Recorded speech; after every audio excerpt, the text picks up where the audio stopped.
A ball is thrown vertically upward at t equal to 0 from the ground. If passes through a position A at t equal to 4 and t equal to 8 seconds, if we release another ball from this position A, then find time taken by it to reach the ground. देखो पहले question क्या है ये समझ लो। यहाँ पे ना ball दो बारी है, एक है t इक्वल टू 4 पे, ठीक है, फिर सेम क्या है t इक्वल टू 8 पे।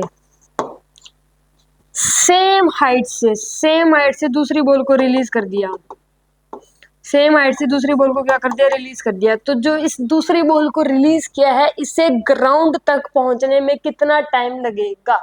क्वेश्चन क्या है, क्वेश्चन ये है कि एक बॉल दो बारी है, एक है टी इक्वल टू 4 पे, एक है टी इक्वल टू 8 पे, सेम हाइट से दूसरी बॉल को रिलीज कर दिया, तो उस दूसरी बॉल को ग्राउंड तक पहुंचने में कितना टाइम लगेगा। दिस इज द क्वेश्चन, ठीक है। अब हम इसे सोल्व कैसे करेंगे। देखो अगर ग्राउंड से कोई पर्टिकुलर हाइट पूछता है, ग्राउंड से कोई पर्टिकुलर हाइट पूछता है, ये एक पर्टिकुलर हाइट ही है, ये एक पर्टिकुलर हाइट है, तो ग्राउंड से एक पर्टिकुलर हाइट पूछता है तो उसके लिए हम फॉर्मूला यूज करते हैं GT1T2/2। क्या फॉर्मूला यूज करेंगे, GT1T2 2। जी की वैल्यू 10, T1 कितना है 4, T2 कितना है 8 बाय में 2, तो ये कितना बनेगा 160 मीटर।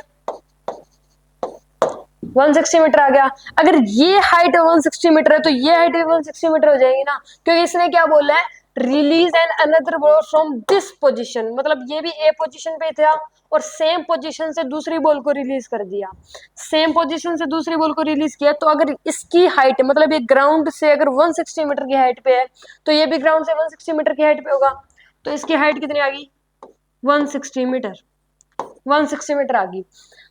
अब हमने एक फॉर्मूला याद कर रखा है कि अगर किसी बॉल को 0 स्पीड से छोड़ दें तो h डिस्टेंस ट्रेवल करने में उसे टाइम लगता है √2h/g। अगर किसी बॉल को 0 स्पीड से छोड़ दें तो h डिस्टेंस ट्रेवल करने में उसे टाइम लगता है √2h/g।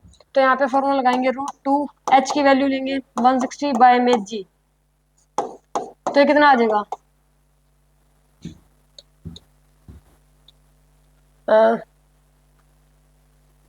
160 देंगे ना, 160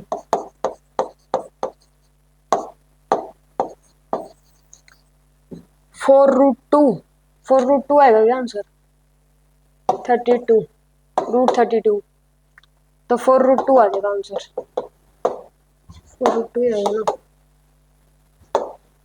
देखना ये सोल्व करिए, √32 कितना बनेगा 4√2 ही बनेगा यार, √32 ठीक है। आंसर कितना आएगा 4√2 आ गया। अब हम इस तरीके से भी सोल्व कर सकते हैं इसे, ये भी हमने जल्दी सोल्व कर दिया क्योंकि हमें ये एक ट्रिक पता थी GT1T2/2। अगर ये पता नहीं होती तो इसमें और टाइम लगता। अब सिंपल सी एक और ट्रिक बता रहा हूँ जिससे क्वेश्चन विद इन 2 या 3 सेकंड में हो जाएगा। इसमें भी टाइम लगा 1-2 मिनट, तो अगर इससे नहीं करते तो 5 से 6 मिनट पक्का लगते हैं। हमें क्या करना है, टाइम बचाना है। तीनों से ही आंसर सेम आता है, इससे भी आंसर सेम आया है, इससे भी आंसर 4√2 आया है। अब एक और ट्रिक है, उससे भी आंसर 4√2 ही आएगा, और एक और ट्रिक अगर बाय इक्वेशन करते हो तो भी आंसर सेम आएगा। खेल टाइम का है, टाइम बचाना है तो ट्रिक का यूज करो, नहीं बचाना एक्स्ट्रा टाइम है तो आप करो जिससे आपको अच्छा लगे। ये वाला समझ में आ गया, ठीक है। अब एक और ट्रिक बताता हूँ, √T1T2। सिंपल सी ट्रिक है, √T1T2। T1 की वैल्यू कितनी है 4, T2 की वैल्यू कितनी है, आंसर कितना आ जाएगा 32, यानी कि 4√2। 2 सेकंड में क्वेश्चन हो गया।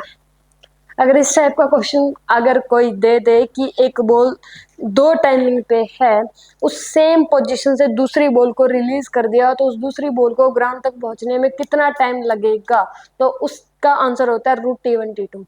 सिंपल सा 2 सेकंड में आंसर हो जाएगा, आंसर आ जाएगा। डन।